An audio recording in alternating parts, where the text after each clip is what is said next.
श्री गुरु चरण सरोज रज निज मनो मुकुर सुधारी। बरनऊ रघुवर बिमल जसु जो दायकु फल चारी। बुद्धिहीन तनु जानिके सुमिरौ पवन कुमार। बल बुद्धि विद्या देहु मोहि हरहु कलेस विकार।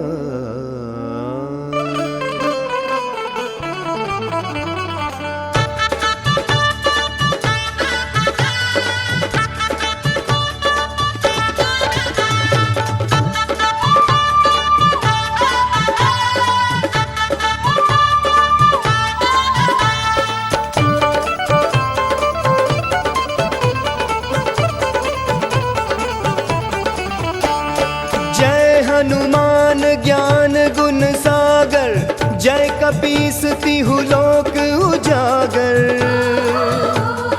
राम दूत अतुलित बल धामा, अंजनी पुत्र पवन सुत नामा। हे महावीर विक्रम बजरंगी, कुमति निवार सुमति के संगी। कंचन बरन विराज सुबेसा, कानन कुंडल कुंचित केसा। हे हाथ वज्र और ध्वजा विराजे, कांधे मूंज जनेऊ साजे। शंकर सुवन केसरी नंदन, तेज प्रताप महाजगवंदन। गुनी चातुर, राम काज करिबे को आतुर। प्रभु चरित्र सुनिबे को रसिया, राम लखन सीता मन बसिया।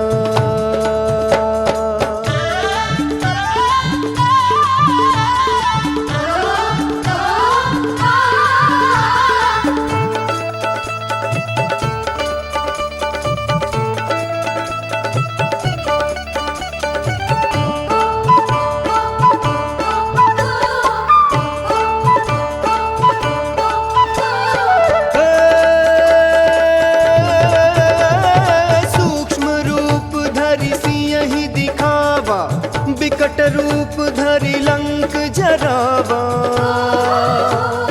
भीम रूप धरि असुर संहारे।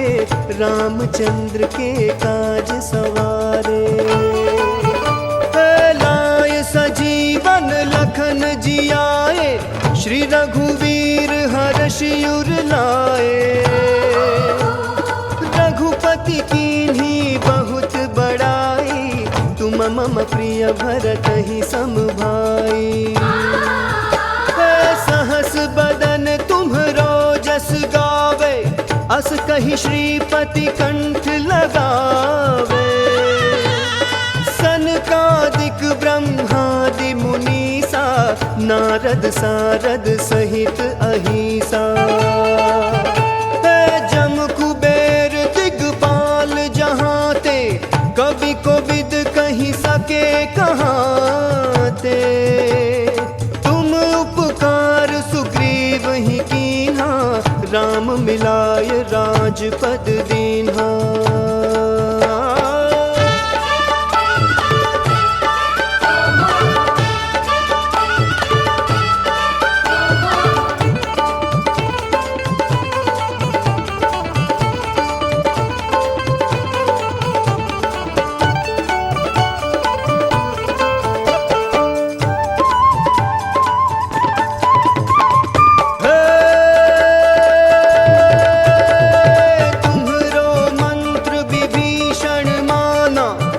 लंकेश्वर भय सब जग जाना, जुग सहस्त्र जो जन पर भानु, लियो ताहि मधुर फल जानू। हे प्रभु मुद्रिका मेली मुख माही, जलधि लांघि गए अचरज नाही। दुर्गम काज जगत के जेते, सुगम अनुग्रह तुम्हरे तेते। हे राम दुआरे तुम रखवारे, होत न आज्ञा बिनु पैसारे। सब सुख लहे तुम्हारी सरना, तुम रक्षक काहू को डरना। आपन तेज सम्हारो आपे, तीनों लोक हाँकते कांपे। भूत पिशाच निकट नहीं आवे, महावीर जब नाम सुनावे।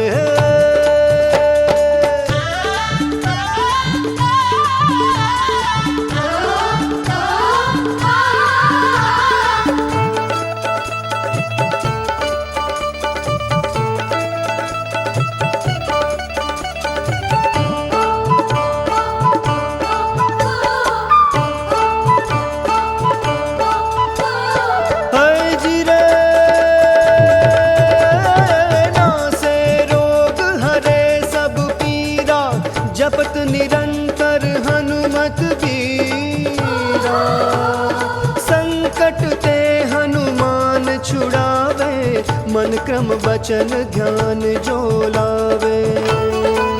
हे सब पर राम तपस्वी राजा, तिनके काज सकल तुम साजा। और मनोरथ जो कोई लावे, सोई अमित जीवन फल पावे। है चारों जुग परताप तुम्हारा, है प्रसिद्ध जगत उजियारा। साधु संत के तुम रखवारे, असुर निकंदन राम दुलारे। अष्ट सिद्ध नौ निधि के दाता, असबर दीन जानकी माता। राम रसायन तुम्हरे पासा, सदा रहो रघुपति के दासा।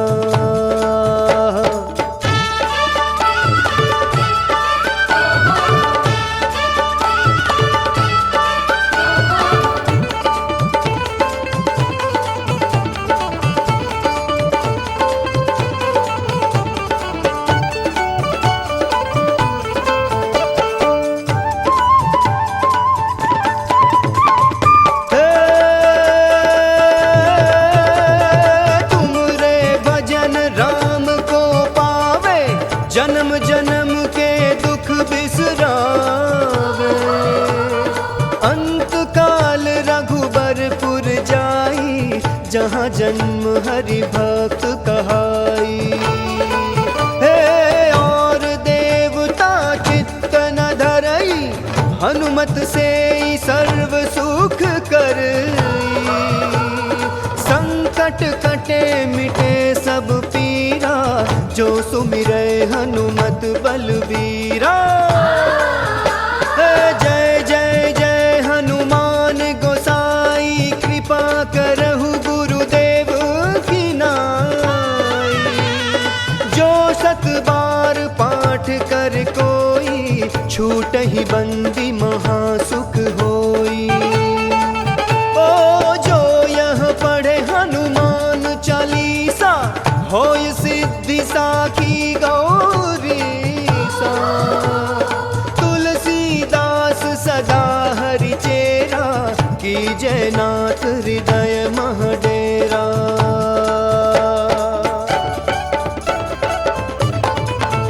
हे पवन तनय संकट हरन, मंगल मूर्ति रूप।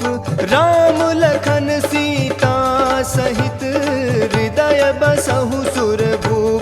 सियावर रामचंद्र की जय, रघुवीर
Narayanaya, dear sisters, brothers, and loving children, let us get ready for satsang.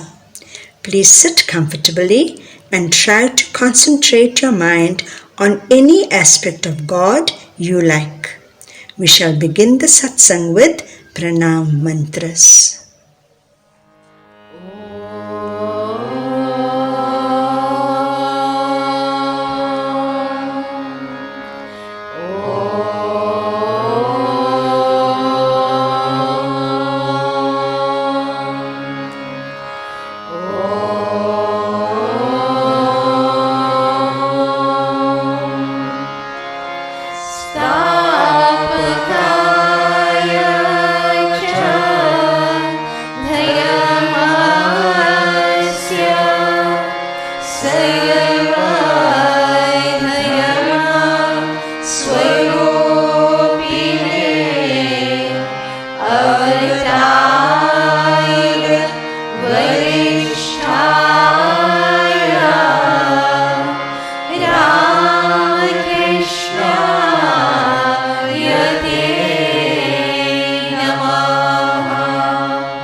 भर्गो देवस्य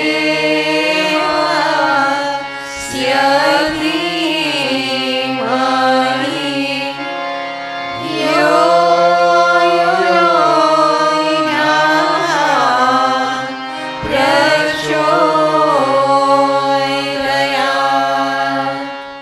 ॐ शान्ति शान्ति शान्ति।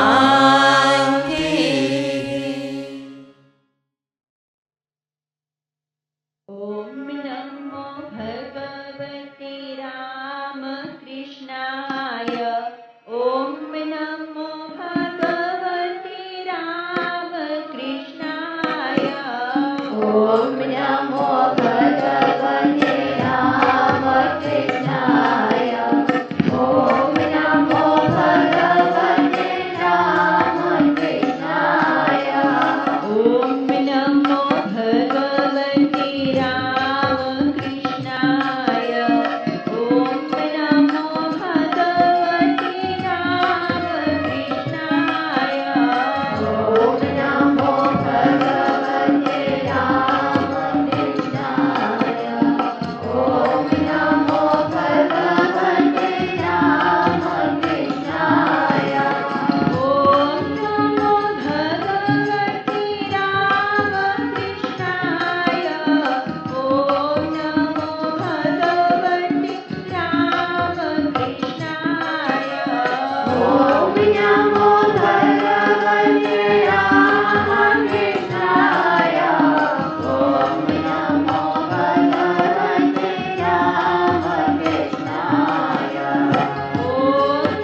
मीरा के प्रभु गिरधर नागर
सर्वदेवदेवीस्वरूपाय श्रीरामकृष्णाय नमः. Om Namo Narayanaya, dear sisters, brothers, and loving children. Many people inquire, why is it that Hindus have so many scriptures? The Christians have only one scripture, the Bible. The Muslims have only one scripture, the Quran. In Hinduism, we have the Vedas, the Upanishads, the Puranas, the Ramayana, the Mahabharata, and many other scriptures. It is interesting to know that Hinduism is as old as creation. No single saint or incarnation of God started Hinduism, unlike the other religions which began with their founder. The great sage Vedvyasa recorded and consolidated the realizations of the saints and sages of ancient times in the Vedas. God is infinite. His power and glories are infinite. Infinite are the ways through which we can realize Him. Since there is so much of information about God, it cannot be contained in one book.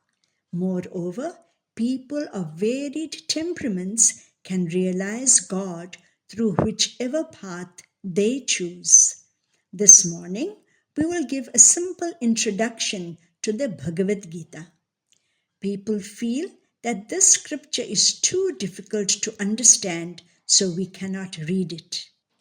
As we read it over and over again and listen to the wise discussions of sadhus and saints, the Lord graciously reveals the meaning to us. The Bhagavad Gita, like the Devi Mahatmyam, contains 700 verses. Each of the 18 chapters in the Gita is called a yoga, which means to yoke or join the Jiva Atman, the individual soul, with the Param Atman, the universal soul or God. If we put the teachings of the Gita into practice, we can be united with God.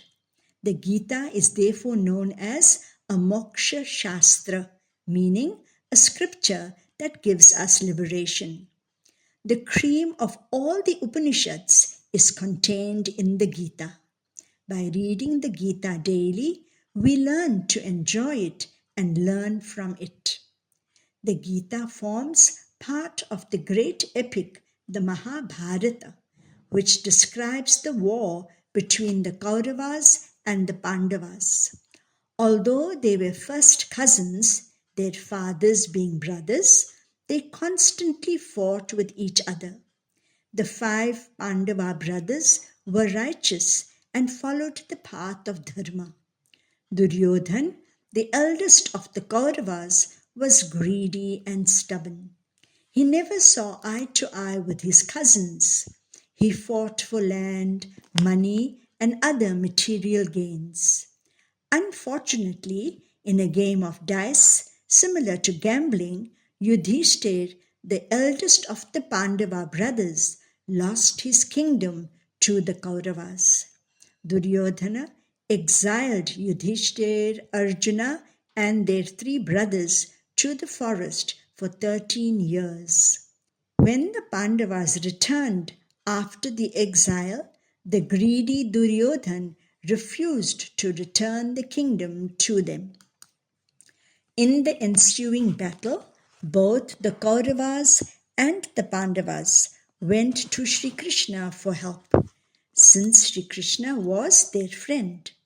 Sri Krishna offered his entire army, the soldiers, the horses, and elephants, to one group and said that he alone will be on the other side. The proud and arrogant Duryodhan chose the army, thinking that the army would surely win him glory.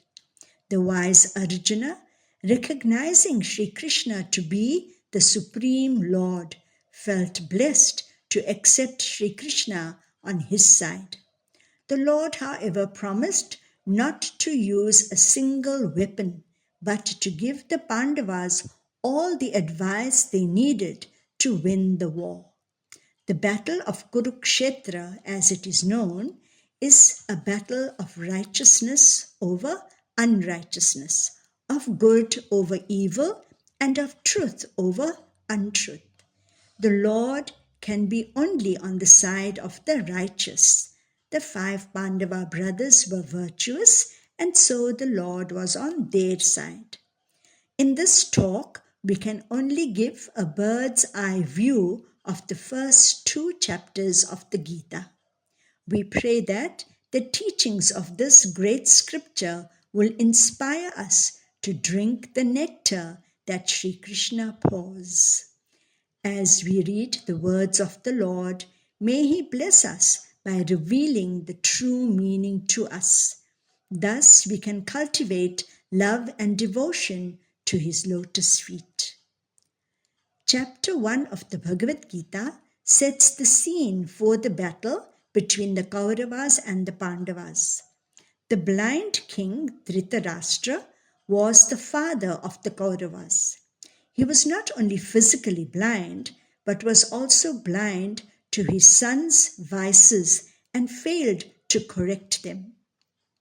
The Gita begins when King Dhritarashtra asks his minister Sanjaya, "What did my sons and the sons of Pandu do when, eager for battle, they gathered at Kurukshetra, the field of righteousness?" Sanjaya was blessed with divine vision and was able to see exactly what took place on the battlefield. Thus, he gives a graphic description of what transpired. Sanjaya describes the various kings seated on their chariots, blowing their conches to announce the beginning of the battle. Sanjaya says, "Then, O king, conches and kettle drums, trumpets and cow horns suddenly blared forth, and tremendous was that noise. Then Sri Krishna and Arjuna, seated in their magnificent chariot, yoked with divine horses, gracefully blew their divine conches. Arjuna's chariot had the flag of Hanumanji as his emblem. This symbolizes righteousness, strength, power, and everything that stands for truth and goodness. Sri Krishna was Arjuna's charioteer. Arjuna notices the soldiers getting ready for battle. He asks Sri Krishna to take his chariot to the middle of the field so that he could see who is willing to fight against him and who is on Duryodhana's side, even though he is evil-minded.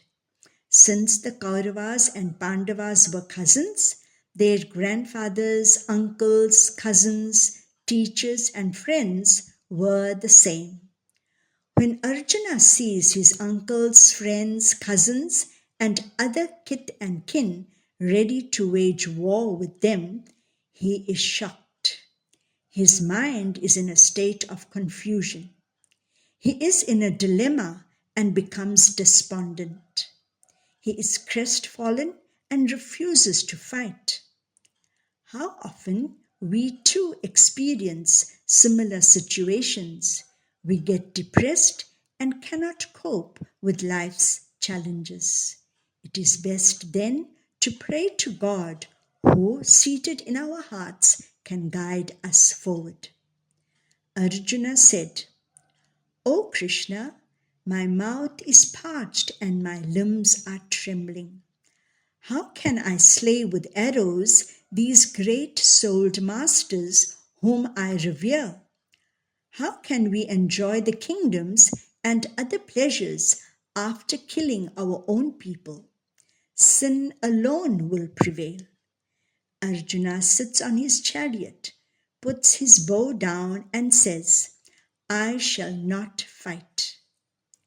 Chapter 2 begins with Sri Krishna's profound and eternal message of hope, courage, and strength to humanity.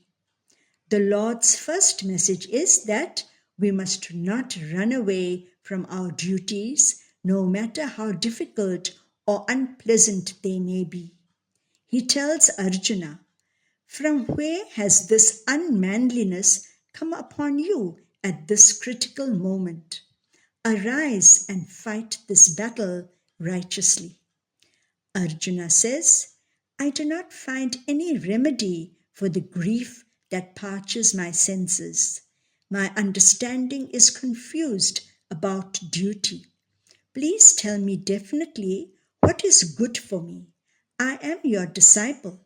Please instruct me who have taken refuge in you."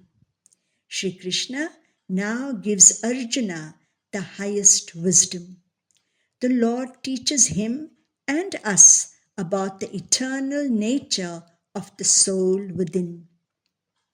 Shri Krishna explains, the eternal, imperishable self or soul dwells in the bodies. Only the bodies are said to have an end. The soul is eternal. Therefore fight, O Arjuna, just as a person casts off worn out garments and puts on others that are new, even so the embodied soul casts off worn out bodies and takes on others that are new. Weapons do not cut it, that is the soul. Fire does not burn it. Water does not wet it, nor does the wind dry it. This self or soul is eternal, all-pervading, unchanging, and immovable. The self is the same forever. The battle of Kurukshetra symbolizes the struggle of the mind and our inner conflict. The body is a temple of God who resides in us as the Atman. The presence of the Atman enables us to walk, talk, see, and do many things. Just as the one sun illumines the whole world, similarly, the Atman, which is eternal, illumines the body. This is an amazing revelation. It is enlightening to know that that which is undying and eternal is in us. Verse after verse of the Gita takes us up the spiritual ladder to higher realms of spiritual consciousness. We are usually conscious only of this transitory world, the sense world which perishes. We cannot perceive the subtle and divine nature of the Lord who permeates the entire universe. Shri Krishna explains how, through mind and sense control, we can attain the highest knowledge. Shri Krishna says, "Remain even-minded in success and failure.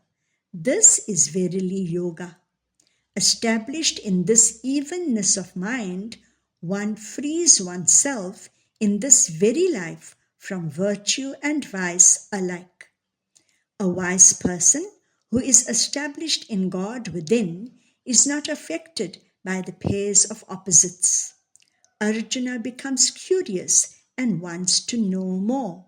He asks, "What, O Keshava, is the mark of the man of steady wisdom merged in Samadhi or in God? How does he speak? How does he sit? How does he walk? In other words, how does a person of steady wisdom behave?" The word Sthita Prajna means one of steady wisdom. Shri Krishna answers this question in the next 16 verses. When a person has no desires in his heart and is satisfied in the self alone, that is, in God alone, then is he said to be one of steady wisdom.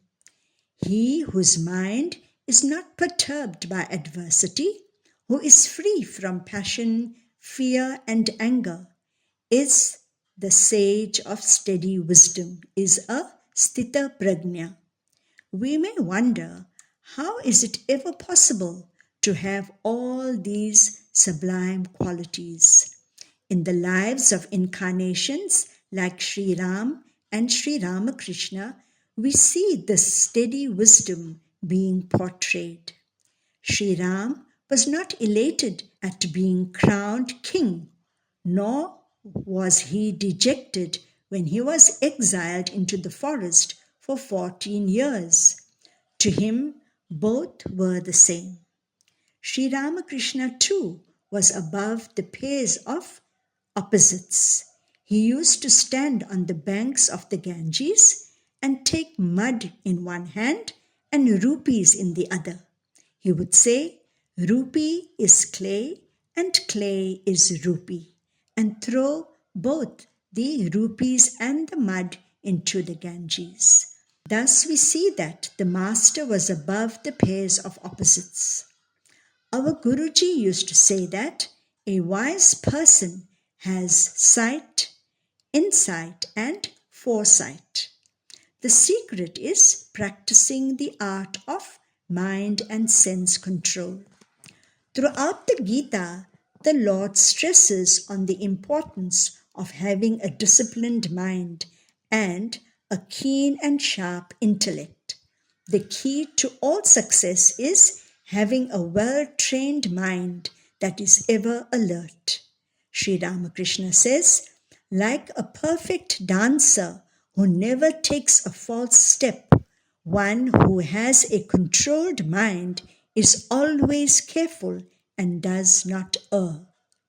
Swami Vivekananda says, "To me, the very essence of education is concentration of mind, not the collecting of facts. If I had to do my education all over again, I would not study facts at all. I would develop the power of concentration and detachment. And then, with a perfect mind or perfect instrument, I could collect facts at will." Japa and meditation are absolutely essential to acquire true knowledge. In the Gospel of Sri Ramakrishna, the Master advises us repeatedly to go into solitude and meditate now and then. Master says, "Do all your duties in the world, but keep your mind on God. If you enter the world without first cultivating love for God, you will be entangled more and more. You will be overwhelmed by its danger, its grief and sorrow. And the more you think of worldly things, the more you will be attached to them. It is most essential to go into solitude now and then and think of God." Like all of us, Arjuna complains, "This yoga of equanimity taught by you, O Krishna, I do not see how it can be kept up because of restlessness. For the mind is restless, turbulent, strong, and obstinate. It seems to me as hard to control as the wind." The Lord, like an expert teacher, agrees with Arjuna. He says, "Doubtless, O Arjuna, the mind is restless and hard to control. But by practice, that is abhyasa, and non-attachment, vairagya, O son of Kunti, it can be controlled. Yoga is difficult for one who cannot control himself, but it can be attained by him who has controlled himself and who strives by right means. We can succeed in anything if we make the effort and are determined. Through sincerity and regular practice, we can achieve anything." Arjuna then asks Sri Krishna, "He who is unable to control himself, whose mind wanders away, what end does he meet with, O Krishna? Fallen from both worldly success and meditation, does he not perish like a cloud rent asunder?" The compassionate Lord replies, "O Partha, Neither in this world nor in the next is there destruction for him. For the doer of good, O my son, never comes to grief. In this spiritual path, no effort is wasted, nor is there any adverse effect. The practice of even a little of this dharma, says Sri Krishna, protects one from great fear. Arjuna now wants to know, what forces a person to commit sin, even against his wishes, being driven, as it were, by force? Sri Krishna replies, it is desire, it is anger. Know these to be the enemy, insatiable like fire that burns and destroys us. The best desire to have is the desire to know God. We shall continue with this simple discussion next week. Om Shanti Shanti Shanti. Om Shri Ramakrishna Arpanam Astu.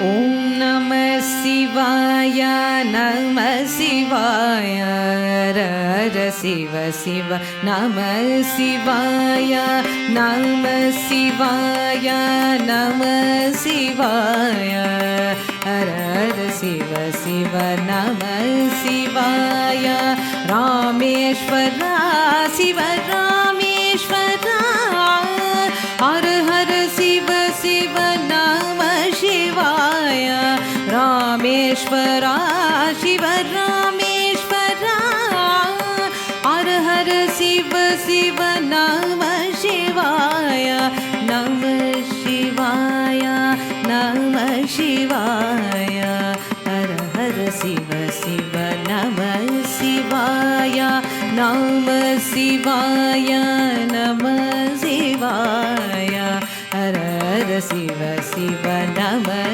Shivaya, Gangadhara Shiva Gangadhara, Har Har Shiva Shiva, Namah Shivaya, Gangadhara Shiva Gangadhara, Har Har Shiva Shiva, Namah Shivaya, Jatadhara Shiva Jatadhara, Har Har Shiva Shiva, Namah Shivaya, Jatadhara Shiva Jatadhara, Har Har Shiva Shiva, Namah Shivaya, Namah Shivaya, Namah Shivaya, Har Har Shiva Shiva, Namah Shivaya, Namah Shivaya, Namah Shivaya, Har Har Shiva Shiva,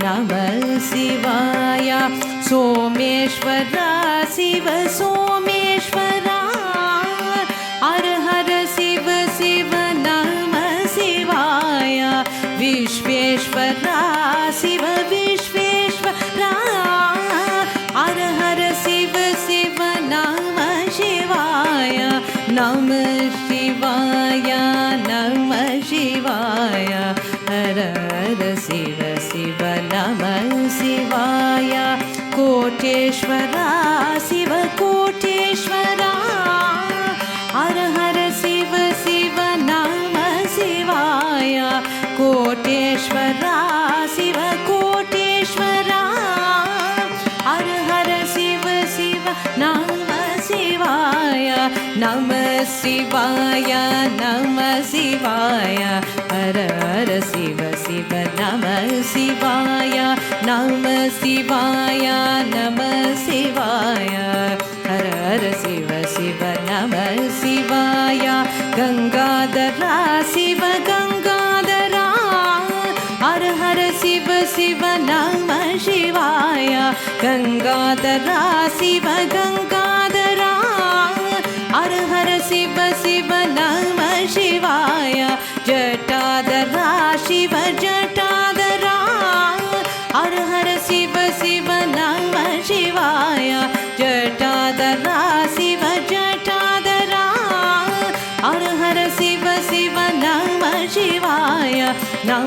Shivaya, Namah Shivaya, Hara Hara Shiva Shiva, Namah Shivaya, Namah Shivaya, Namah Shivaya, Hara Hara Shiva Shiva, Namah Shivaya, Namah Shivaya, Namah Shivaya, Hara Hara Shiva Shiva, Namah Shivaya.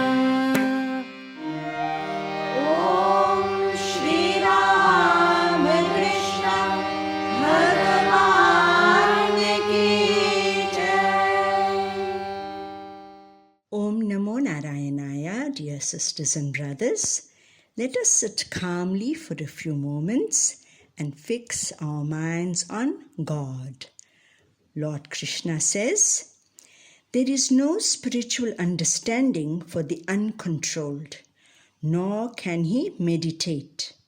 Without meditation, there is no peace, and without peace, how can one have happiness? Just as a gale carries away a ship on the waters, the mind that yields to the wandering senses carries away one's discrimination. Therefore, O mighty armed, O Arjuna, his wisdom is steady whose senses are completely restrained from their objects." Om Shanti Shanti Shanti.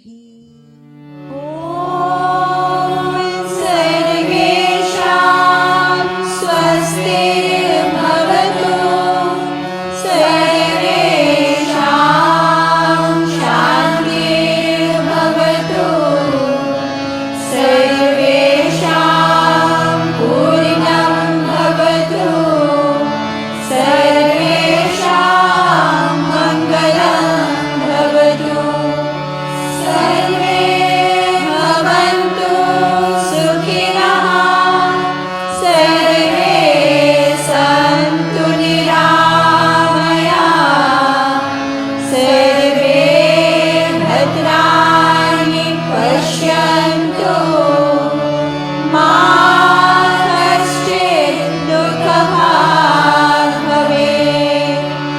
Om Purnamadah Purnamidam Purnat Purnamudachyate Purnasya Purnamadaya Purnameva avashishyate. Om Shanti Shanti Shanti. Hari Om Tat Sat. Jai Shri Guru Maharaj ki Jai, Mahamai ki Jai, Swami Ji Maharaj